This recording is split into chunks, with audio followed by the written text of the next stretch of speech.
Hello, everybody. Happy Tuesday. I know it's not a Monday, but we had to push it back a day. So we've kind of changed the schedule around a little bit going forward because life happens. And I know we would always say that it's like Mondays and Thursdays kind of thing, but instead, we're going to promise to everybody 2 episodes a week, at least until now, until the playoffs come and then summertime hits, and then we'll get one out and hopefully get some nice guests on and stuff like that. But we're back here on another episode of Flames Cast. It's Kyle. Neil's still relaxing. He's coming back from his trip, letting him do his thing. It's all good. Just myself today, nursing a bit of an injury from last night. I'll get to that in a minute. Stupid story, but getting excited for Flames road trip coming up. I'm sure we're all kind of excited about it. And after watching the game on Sunday, it was an important 2 points. We'll obviously get into that a little bit, and then obviously going into tonight's game against Washington is it's going to be a big one as it starts this massive 6-game road trip. Kind of nursed a bit of an injury here. I can't really show it, but all you need to know is that I have a gigantic bruise, like I don't know, probably the size of 2 hockey pucks, kind of where I pointed there. For those of you who can't see, it's on my right arm. Here's what happened. So, playing pickup last night, and for the most part, the pace is pretty good. I am by far not one of the better guys on the ice. Just not the case. I'm not. I'm a house league guy through and through. I simply just want to go out, have a great chat with some of the guys, go out, play, go home, right? And for the most part, it's good. It's good hockey, right? Last night, this was the first time I've played in 2 to 3 weeks because I was on vacation and all that fun stuff. So I come back, right? We get on the ice. Last person to come on the ice. If you picture Jaromir Jagr with blonde hair, and this guy looked like a KHL All-Star. No joke. Why? Because that's exactly the jersey that he was wearing. He had a jersey, bright red, bright blue. He was fancy, the whole getup, right? It says on your nameplate, it says All-Star. He has the number 4, and he plays defense. What does that remind you of? The good old Bobby Orr. And you know when you ever play pickup, for any of you out there who play pickup or just whatever, right? You're playing with some buddies and, there's sometimes people come on that you don't know, right? Or you're just playing random pickup. You can kind of get a feel right before the game starts that you're out there, you're half stretching, you're throwing pucks on net at the goalie and you're just getting things warmed up, right? Well, I'm watching this guy along with 2 of our other guys on the team, and we're just watching him. And I think the guy was getting ready for game 7 of the playoffs. It was fascinating to watch, right? He had the long blonde hair that went like past his shoulders. And he had the whole getup. He had like the colored visor, everything, right? He had the whole getup. He was taking hard shots at the net. He was skating fast, like not warm-up pace. He was like going fast, right? And like the stretches that he was doing, it's intense. Everything about it was intense. It was balls to the wall, right? And we're all looking at each other going, oh, fuck, really? Luckily, he was on our team, right? And that's what I thought. Like, I'm like, all right, whatever. He's on our team. Let the other team complain about it, which for somewhat they did, right? He was very aggressive, okay? Not the type of play that we want to see in pickup hockey, okay? A lot of these guys just want to get out there and, whatever, just play, right? First shift of the game, okay? I get out there, and I'm up playing forward, and he's playing defense. We get into the O-zone, right? Plays around a little bit. The puck comes around the boards. Doesn't matter which side for purposes of this story here. Puck comes around the boards and gets out of the offensive zone. So we have to get out, right? All of our guys have to get out. The guy who ends up with the puck we're going to call him Jagr for the purposes of this story. So puck goes around the boards, gets past the blue line, gets to him on the stick, right? And for the most part, me and I think 1 or 2 other guys might have still been in the O-zone, but we were like almost at a point where it's like, okay, we just have to cross the blue line. Let's get out, right? Now, normally on that play, a lot of the times what will happen is if the puck comes out and you get it, right, and you're able to put it back in, because generally that's what you want to do. You can do you can do a multiple of things, but you can do like two general things where you can dump the puck back in, and or if you want, if you're feeling pressure, back up, bring it back to some of the other guys and regroup, right? Generally the kind of rule of thumb, right? So if you picture it, and I'm trying to explain this the best I can, the puck's along the boards and it comes out to this guy just past the blue line. Again, we all have to retreat, right? The 2 or 3 of us that had to retreat. I'm kind of standing in line between Yager and the net, right? Because in my mind, I'm like, all right, he's just going to dump it back in probably along the boards, right? Or he's just going to bring it right back. One of the two things that I assumed was going to happen. What I did not picture happening was the guy winds up for a slap shot, takes a slap shot right. I am probably 15 to 20 feet away from him, give or take. I'm fairly close. The guy takes a slap shot, and for a millisecond in my mind, I'm looking at it going, oh, fuck, this is going right at me. Lo and behold, I got all the padding on and everything, and of course, it hits the one spot that doesn't have any padding, and it felt like taking a gunshot. I can't explain how much it hurt at the time, but I was like in pain, and I go back, and I'm like, what the hell, man? Like, what are you? I was filled with so much rage at this guy that I was okay the rest of the game. Getting off the ice sucked though, because you're built up with that adrenaline. Then you get off the ice, and then you realize how much pain you're really in, right? So I get off.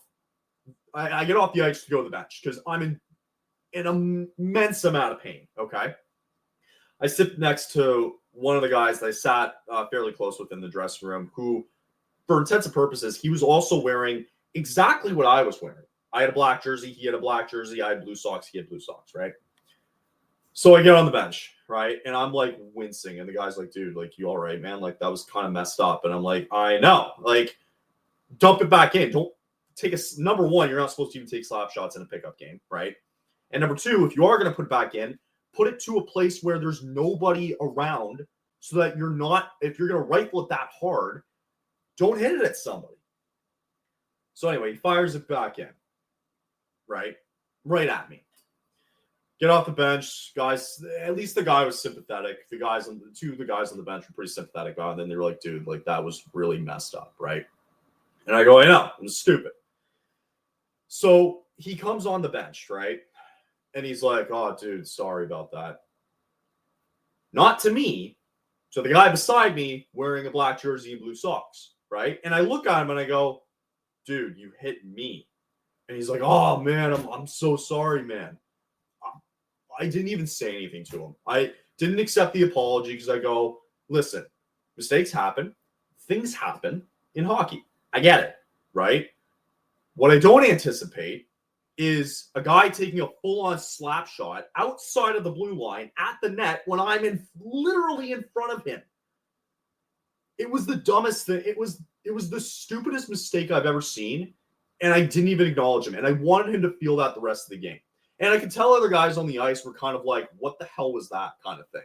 And then along the game too, as the game went on, like, there was just guys getting frustrated with him. And you could tell, right? He was taking shots at guys who were getting off the ice a bit early. I was one of those guys. But, you know, getting off the ice, there's like a gate that leads to the dressing room, like right behind the net. So you just have to be aware, like, if you're just trying to get off the ice early, you just got to be aware of, like, guys coming down. No, this guy didn't care. He was still taking clappers, right? Didn't care who was behind the net. Like no care in the world, right? So anyway, I kind of nursing a bit of an injury. I would show you, but for those of you watching or who will be going back watching this, it wasn't pretty last night, and it wasn't pretty waking up. So kind of sucks right now, nursing a bit of that. Just wanted to rant a little bit. So moral of the story is, if you're that guy, don't Don't be that guy is the moral of the story here. So just wanted to say that, you're playing pickup. Don't be one of those guys that plays like an NHL superstar. It's not worth it because other guys aren't going to appreciate it because nobody's at that skill level like guys like me. So anyway, I got an assist last night, hit the post, but whatever. That was my kind of night there. All right, let's dive into it here. Let's go to Sunday night. So Flames back home after a lengthy little break. Everybody had their nice little break, of course. And let me fix that. There we go. Nice little break heading back into Sunday night. You get one game, at the Saddle Dome before you go on a nice little road trip. Talked about this late last week on Friday after the All-Star game, after the Four Nations Championship. They said it on the broadcast, and I'm not sure I completely agree with this. So Flames win 3-2 over the San Jose Sharks. Kadri picks up 2 points. Out of all the people, it was Joel Hanley who picks up his first game-winning goal in his career late in the third period to give the Flames a 3-2 win over San Jose. So they mentioned it in the broadcast at the end where they were like, good teams find a way to win when they have an off night. Fair, but you hope that you're not expecting goals from guys like Kevin Rooney and Joel Hanley, right? And I'll get into that in a minute, right? But just kind of going over the game for a minute, they were clearly off their game. You can tell that the break was restless. You could tell that San Jose was playing with a bit more aggression, realizing that, hey, we can get these guys off their game. And for the most part, they did. They were fairly in control of the game for the most part up until maybe the second half of it. But with Celebrini scoring early on and Kadri, you give them power play, you answer right back. Not a great sign that the Sharks were almost 60% on the faceoff draw, by the way. So something the Flames have to kind of clean up here a little bit. Something that I did like too, this game shouldn't have been that close because the Flames were given 6 power play chances last night. Now, 2 of them were at the very, very, very end of the game. So if you want to count it 4, fair. But it feels like the Flames could have had a real opportunity here to just kind of stay away from them a little bit, make it 4-2, make it 5-2. They had their chances. Wolf saved this team again, though, with the breakaway. I believe it was in the second period against Will Smith, who broke in alone. He made another fabulous save to kind of keep them alive and keep them around. The fourth line getting the second goal last night from Rooney and Lomberg, setting that up, just a little garbage goal in front. To Foley, former Flame, comes in, ties it up there in the third before, out of all people, it was Joel Hanley, who not only collects his first of the year, but of course the game-winning goal. So, yeah, not a great look if you're just looking at the stats here mainly, and it's not a great look if the Sharks won almost 60% of face-off draws when clearly you've got some better weapons at center a little bit more than San Jose, and didn't really appreciate the fact that that's the way it was going. But yeah, I mean, you have, and also too, it helps that the penalty kill was great last night. They put San Jose 0 for 3.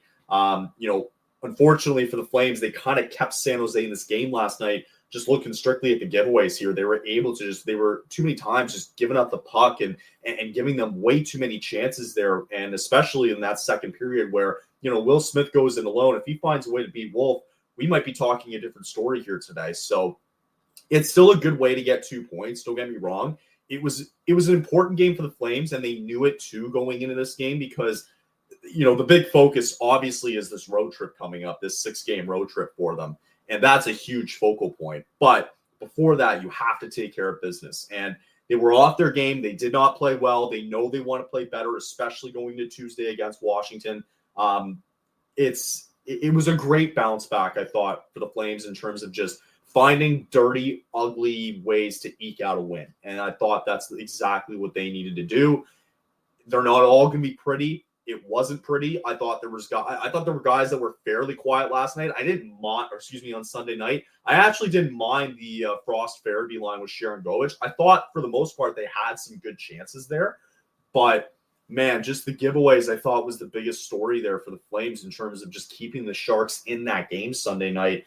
And I thought it was a really big concern. So, Wasn't a huge fan of the giveaways. Nobody should be. Don't like the fact that the Sharks were able to control the face-off draw for the majority of the night, able to keep them in it with some good chances here. And then ultimately, again, it came down to Dustin Wolf keeping them alive in this game as well. So, wasn't the prettiest thing in the world. Sometimes it's not supposed to be, and they're lucky enough to get the job done there on Sunday night. Now, one of the big things that I wanted to get into was, and I saw it a lot, and I see it so many times on socials, especially on Sunday. Kevin Rooney. So good for him. Again, this is not anything bad for him, right? Collects his 4th goal of the year, playing on the 4th line. He's been up and down a little bit, right? But he had a very inconsistent time between, let's say, early December until probably all the way until the All-Star break, the Four Nations break. So there was definitely a time where he wasn't playing Kevin Rooney style hockey, which means, being on the penalty kill, which is what he does best. And, one of the reasons why he's on this team. And it did help that they were able to put the Sharks on 0-for-3 last night. So it was good for him, right? Here's the problem. Here's what I hate about all this. You can't convince me that this man deserves all the praise in the world from what I've seen on social media, okay? I'm not calling this person out, but I saw it too many times from hosts to people we've talked about in the past to just anybody who's really brought up specifically Kevin Rooney, right? He is a man that's been defended by, fair amount of people. And again, I'm not taking shots here at Rooney. I think he's been fine. He was fine Sunday night. He got he got a garbage goal. He was at the right place at the right time. It worked out. He's been fine on the penalty kill. Again, I mentioned the stretch from December to all the way to the Four Nations break, right? Where he wasn't good. You're not going to see Kevin Rooney be a part of this team in the future. Plain and simple. There is no other way to put it around, okay? He has had small moments this year where he's been good, okay? And when he goes and scores that goal on Sunday night, okay? Again, he was at the right place at the right time. When he goes and scores that goal, right? I see all over social media now with a lot of Flames fans, being like, oh, where are those Kevin Rooney haters now, right? Call me out on it, and I'm going to clip this. He's not going to be a part of this team moving forward. He's going to be with this team fairly for the rest of the season, period, okay? After that, book it. I don't believe he is a part of this team in the future. He's not. You can't convince me that the guys in the system, okay, who are up and coming, or you're telling me that there isn't a guy out there in free agency that you can't get that possibly might be better to replace him this upcoming free agency, you're damn right there is. There were so many times, okay, especially in the faceoff zone, where he's not good. I can't remember where the stat was, but he was the worst faceoff percentage on the entire team, right? And this team likes to run all 4 lines because they don't treat it like it's lines 1 through 4, maybe at the exception of the 4th line, right? So, and maybe they found a little bit of identity where they kind of look at it that it is lines 1 through 4, but that's besides the point.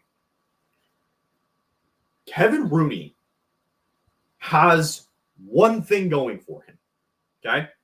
He is good on the penalty kill.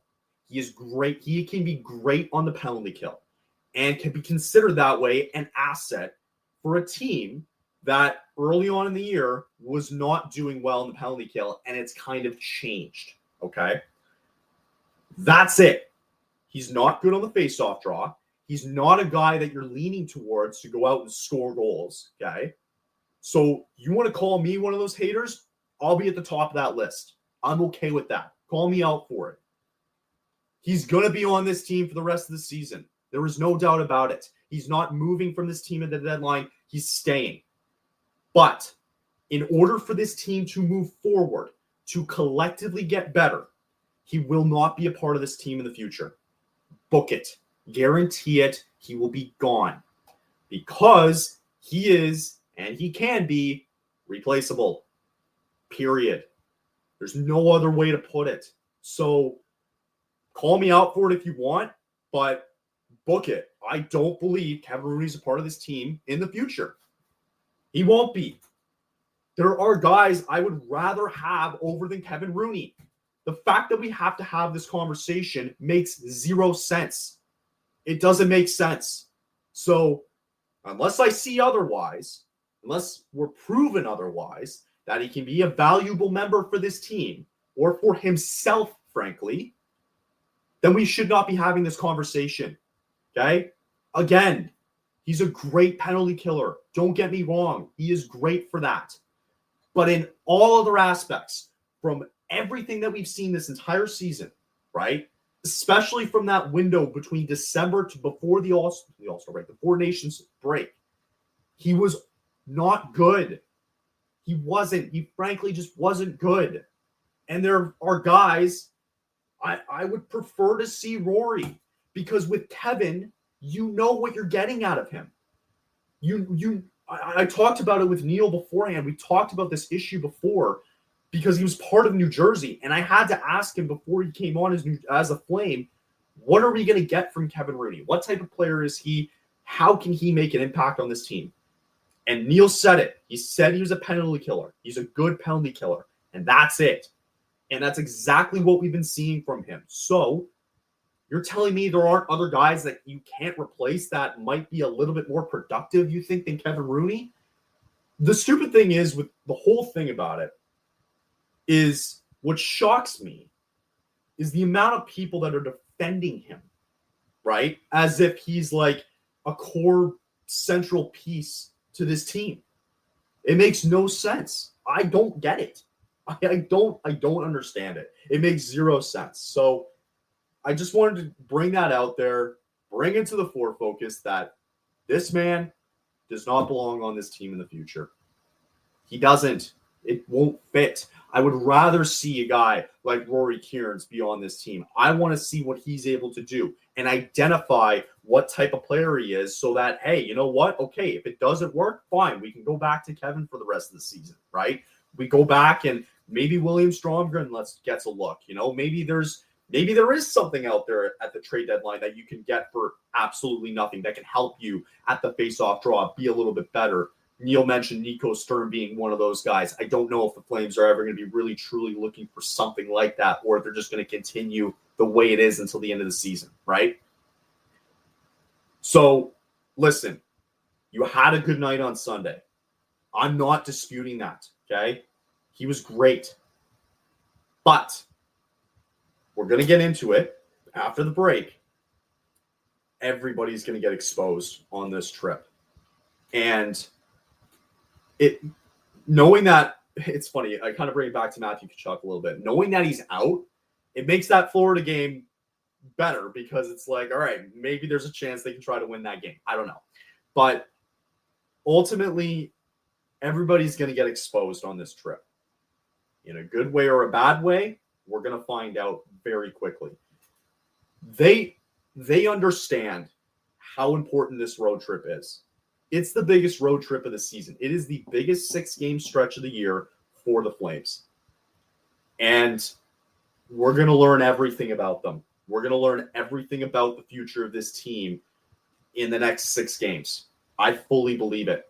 I think we're going to see a lot of it. There's still going to be a lot of games left. Don't get me wrong. This team still has to come home. They still have to play Vancouver. You still have to play some good divisional games coming up. You still got to play LA. You still got to play the Anaheims, the San Jose's, the Vegases of the world. They still have big games to come. Don't get me wrong. But everybody's going to get exposed on this upcoming trip because of the difficulty of these environments and the difficulty of the schedule itself. So with that, let's take a breather. Let's take a pause. Let's get to an ad read. We'll come back. We'll get everybody set for tonight's game against Washington. It might not feel like it. Middle of the NHL season, rolling right before the playoffs here, of course. But once that's all said and done, it's golf season, baby. Spring's right around the corner. Know how you can tell? The golfers are hitting the links, and we have some tournaments to talk about. Of course we do. I'm a golf guy. I'm a big tournament guy. If it isn't for hockey, I'm also a big golf guy. I don't mind talking about it at all. And if you do want more than just talk, put your money where your mouth is. Get it all on the tee to green action with DraftKings Sportsbook. From Thursday's opening round through the closing round Sunday, DraftKings Sportsbook has you covered with tournament props, live betting odds, boosts, and so much more. If you've never bet on golf before, it's easier than you think. Just pick something simple like your golfer to win the tourney and make your pick. It's just that easy. I know the Masters is coming up. I know that's one that I like to put down $5 or $10 at a time. Do I think Scheffler's going to win this year? I don't know. He might be good. Does Rory finally win a major? I don't know. But there's lots of options to choose from. Here's something special for first-timers as well. New DraftKings customers bet $5 to get $150 in bonus bets instantly. You can download the DraftKings Sportsbook app now and use code THPN. That's code THPN for new customers to get $150 in bonus bets when you bet just $5. Only on DraftKings. The crown is yours. All right, let's get everybody set. We got some game notes going into tonight. Like I just said before we jumped into Sunday's little recap, we got a road trip coming up, folks, and it all starts tonight as the Flames head into Washington to take on the number one team in the NHL in the Washington Capitals. The pursuit for Alex Ovechkin and Gretzky's goal record will continue tonight. He is 13 goals away, and because of the goaltending situation, it could get better for these Washington Capitals. So it was confirmed today that Daniel Vladar will be in net tonight for the Calgary Flames.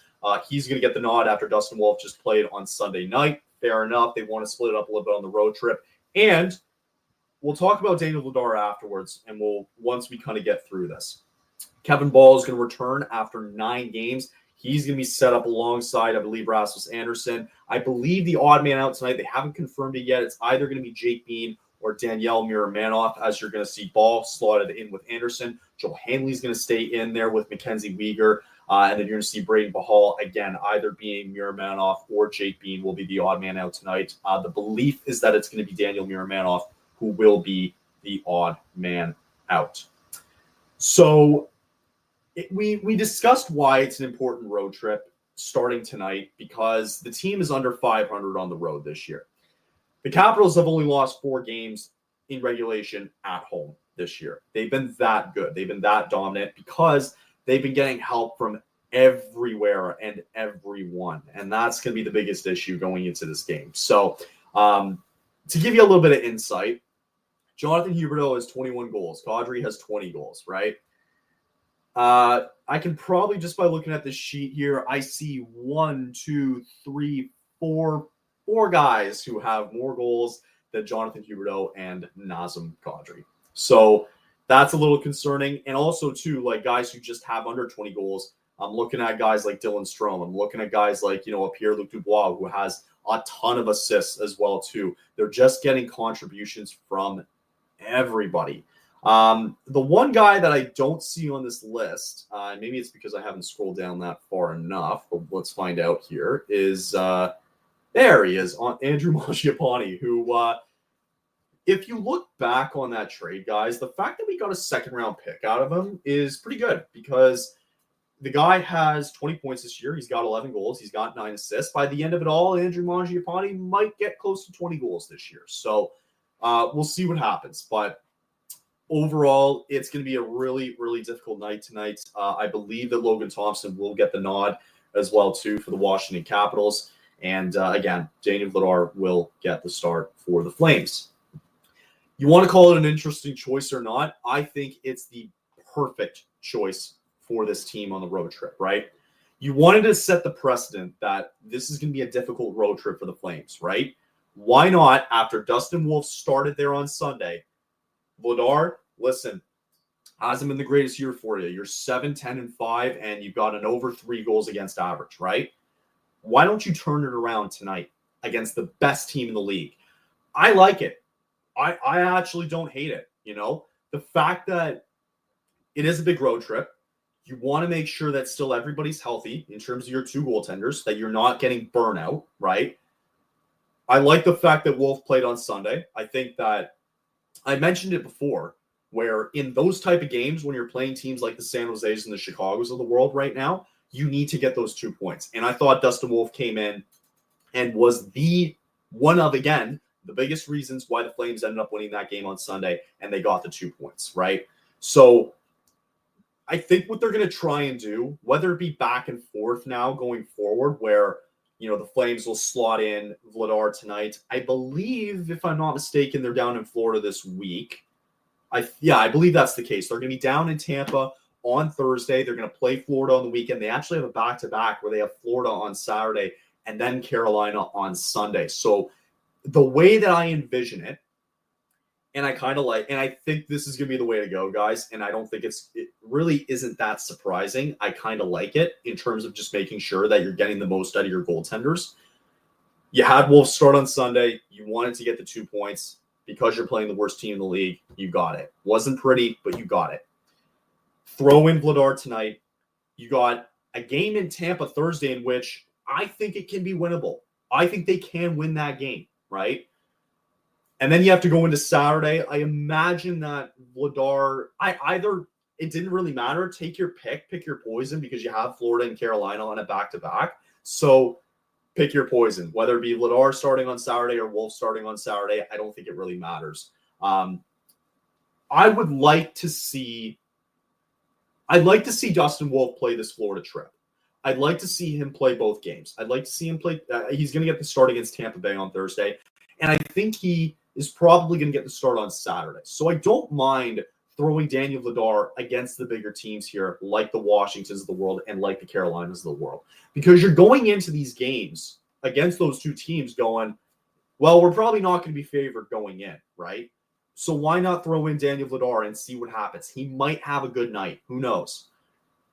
All I know is that I remember back in, I believe it was late November, right, where the Flames had a 4-game road trip, and at the time it was, not a very good Ottawa team who turned it around. It was Detroit, not a good team. They turned it around, Columbus and Pittsburgh, and they ended up losing all 4 games, right? They got 2 points or whatever because of the overtime losses. So for everybody assuming that it could go the other way, I caution you that this team frankly does play better up to their competition. So, everybody looking at this road trip being like, man, they're going to get killed. I think I don't see it that way. I think if they come out of this road trip with 3 wins, if you can come out of this with 3 wins and go 500 and escape this road trip, these next 6 games at the very least, because you have to go to Philly and then you go to Dallas. I'm not even looking at that Dallas game yet. I know it's a 7-game road trip, but I look at it as like the 6 Eastern road trip. I look at it in these next 6 games. If you can win 3 of them, that's a massive success. I think that's a huge success for this team. I mentioned it last week on the pod. I think it's massive, right? And I think it sets the precedent tonight, because if you can get, and it's important, right? Think about it. You get an upset win tonight in Washington, it sets the tone for the rest of the road trip going, well, why can't we go in to all these places and win? I don't like their chances in Carolina. Don't get me wrong. I actually don't hate their chances against Tampa Bay and the Panthers. I don't hate them. And then they have to finish off in Philly before they go to Dallas.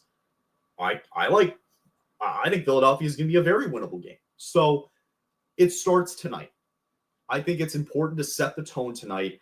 And if you can come out of here with 2 points, any way, form, or fashion, it would be such an amazing start to this road trip, because the confidence is all of a sudden sky high going, yeah, we got the mojo now, and we're going into Florida, and we can go into Carolina, and we can set the tone, right?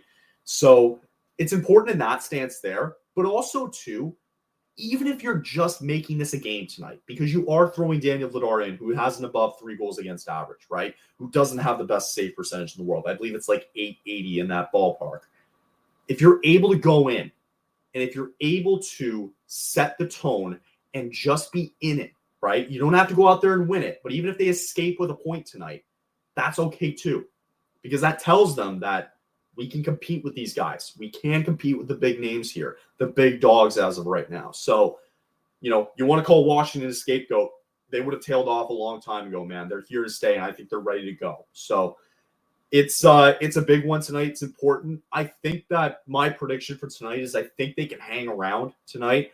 I think it's going to be very difficult, especially from my understanding. I'll take a quick look here that Logan Thompson, I think, if Lindgren gets the start, even better, right? You might say, like, hey, maybe they might have a chance here. But no, it's going to be Logan Thompson starting tonight for the Capitals. Again, it is going to be Daniel Vladar here. Injuries, let's just check in here real quick.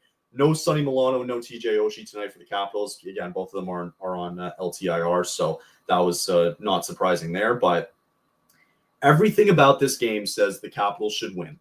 No problem. Handle their business.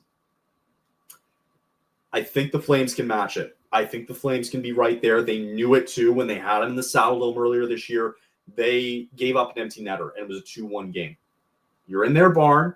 They've done it before, and they can do it again. So it sets the tone tonight for the rest of this road trip. And I think and then if you look at the opposite end, if they get slaughtered, then there's going to be a lot of questions going into Thursday's matchup against Tampa Bay, and then obviously on Saturday against Florida and going forward. So yeah, that's gonna be the difference, folks. It's gonna be it's a big game tonight. You wanna set the tone early on this road trip, and they have to find a way. So that's gonna be it for me.